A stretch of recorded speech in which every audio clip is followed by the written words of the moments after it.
Première question, si vous le voulez bien, sur la simplification. Ce qui ressort du Tour de France réalisé par le MEDEF, c'est qu'il faut certes des règles communes, mais sans pour autant empiler les normes et arriver à une surcharge qui grève en fait tout simplement l'efficacité. Et je crois que c'est Emmanuel Guichard, délégué général de la Fédération des entreprises de la beauté, qui va vous poser directement une question. Bonjour. Bonjour, donc Emmanuel Guichard, je représente les entreprises cosmétiques en France. Donc l'unification des normes au niveau européen, ça permet aux entreprises d'exporter dans toute l'Europe via le marché unique. Mais comme vous l'avez dit et comme ça a été souligné notamment par Fabrice, l'inflation des normes, c'est le premier sujet qui est remonté par les adhérents du MEDEF. Alors tous les acteurs parlent de simplification, mais vraiment concrètement, on ne voit pas venir grand-chose. Donc ma question est simple. Quelles seront les deux mesures de simplification que vous défendrez quand vous serez élu au Parlement européen? Merci.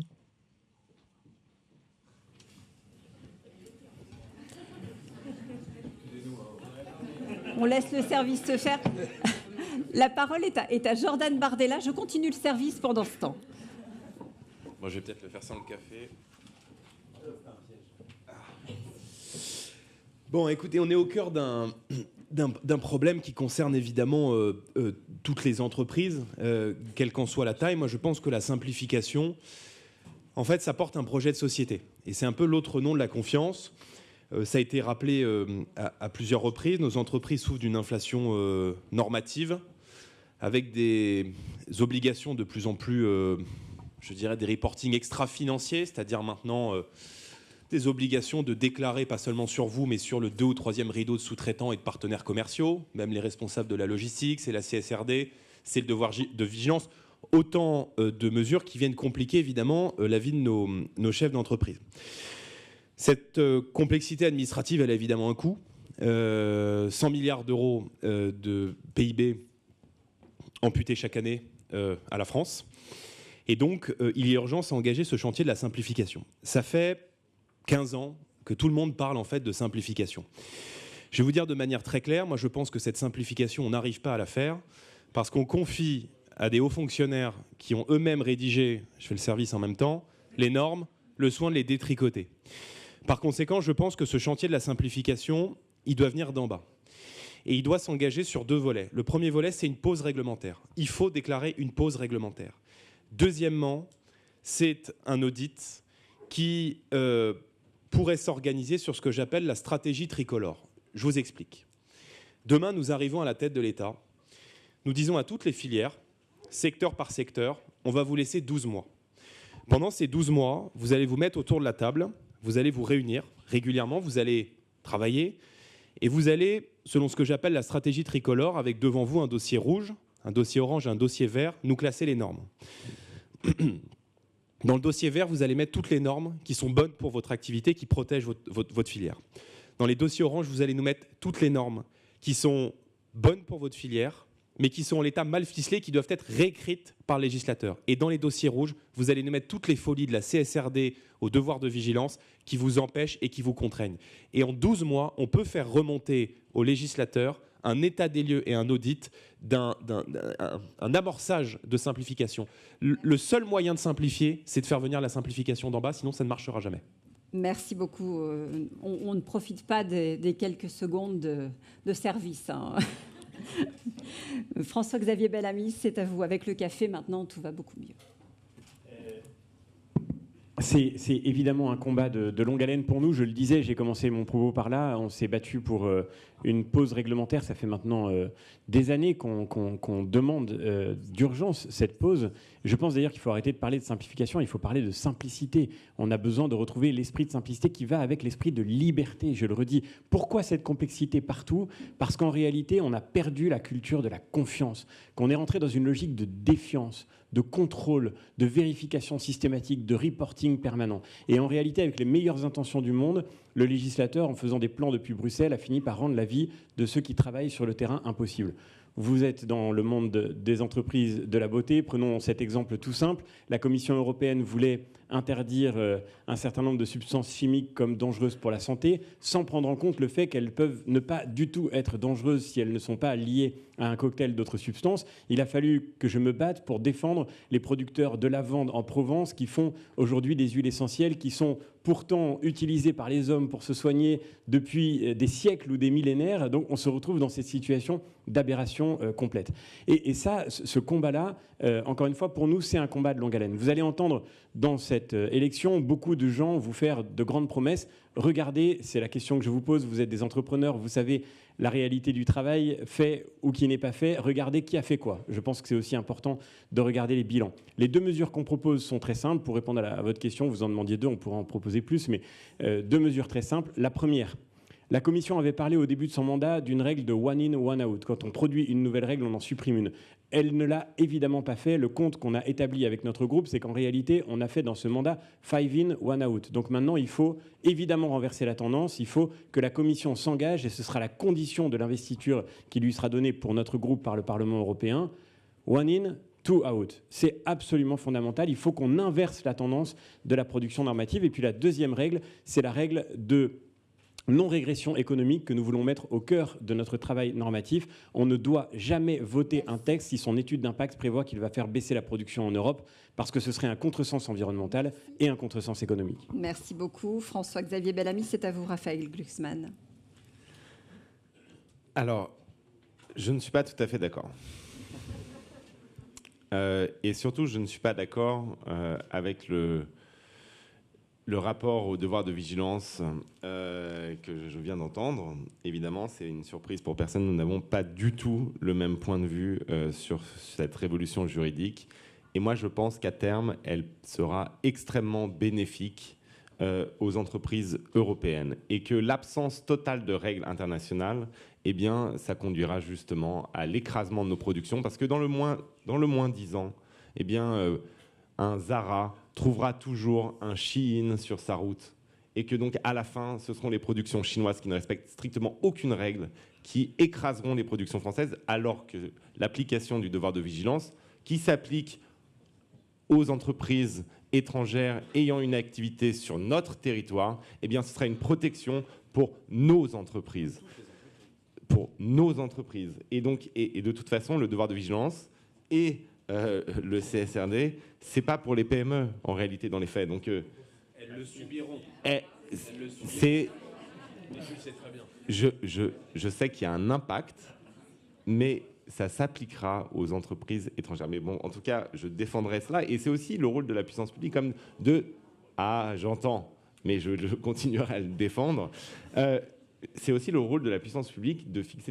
Quand vous dites mettez des coches vertes, rouges, jaunes, et l'intérêt général et la perspective de l'effondrement climatique, c'est dans quelle coche, quelle case, quelle couleur qu'on met en fait. Moi, je pense que nous, on doit fixer un cap. Par contre, ce que je crois, c'est qu'effectivement, on a un effort ensuite de retour sur les législations passées à produire. Et j'ai même checké avec Aurore Laluc, avant de venir ici, ce que je pouvais dire sur cela. Et donc, j'ai quand même des choses. Donc, si vous me laissez 20 secondes, parce que j'ai défendu les normes, donc quand même, soyez sympa. Vous avez un petit peu de, D'abord, retard. Je propose de systématiser les tests d'impact associés aux nouvelles régulations et prendre en compte la diversité des entreprises. Et moi, ça, c'est ce que je veux dire. C'est qu'en fait, on est trop dans l'universalité. Et en fait, en réalité, il faut prendre en compte la diversité des entreprises. Sur l'agenda finance durable, eh bien, nous pourrons rouvrir et discuter certains aspects. Et je tiens à souligner que les sociodémocrates ont fait une chose qui facilite quand même la vie des entreprises. Ça nous arrive. Sont écoulés. Et bien, c'est la simplification des procédures fiscales pour l'exportation des PME. Merci et ça, moi, beaucoup, j'en suis fier. Raphaël Glucksmann. La parole est à vous, Valérie Hayet. Merci. Alors, ça a été dit par les intervenants précédents, simplification, serpent de mer. On le sait tous, chacun, entre guillemets, doit balayer devant sa porte à chacun des échelons, tant au niveau européen, national que local, en termes de responsables politiques. Je dirais 3 éléments sur la question de la simplification, 3 engagements. La Commission européenne, à notre demande, a demandé de travailler sur une baisse de 25% des charges administratives. C'est fondamental, il faut qu'on puisse y aller et mettre en œuvre également le principe d'une one in, one out. On a beaucoup légiféré sur cette mandature, c'est vrai, l'enjeu de la prochaine, je l'ai évoqué par exemple sur le Green Deal, mais ça vaut pour d'autres, c'est celui de la mise en œuvre. Et la mise en œuvre avec des normes, des mesures qui soient simplifiées et du go-between entre nous, qu'on puisse se parler pour l'ajustement aussi et de voir comment on peut vous accompagner sur cette question. Premier élément. Deuxième élément, c'est les interactions entre niveau européen et niveau national. Ça passe par moins de surtransposition en France. J'ai donné l'exemple tout à l'heure de la directive sur le paiement des congés payés dans le cas d'arrêt de travail. Typiquement, on n'a pas surtransposé. Il y a eu un travail fin qui a été fait entre le gouvernement et le MEDEF.